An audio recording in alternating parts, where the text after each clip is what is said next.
Қошқар достым, сен осы келе жатқан жаңа жыл қандай жыл екенін білесің бе? Білмеймін теке. Өй, сен де, келесі жылы қабан жылы дейді. Онда жаман жыл емес екен. Ей, сен өзі не деп тұрсың? Қабан ол доңыз. Доңыз ол қабан. Қабан ол харам. Соны білмейтін сен баран. Козел екенсің ғой. Ит жылы, ұлу жылы, жылан жылы да өтіп жатыр емес пе? Ешкім одан ит болып кеткен жоқ қой. Жаңа жыл жақсылығымен келсін.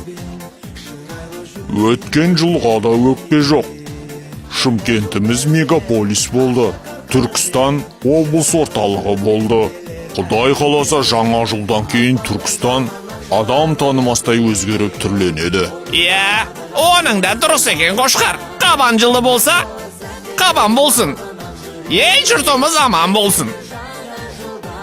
Қора толы шөп болсын. Жақсылығымыз көп болсын. Жаңа жыл тек жақсылық әкелсін.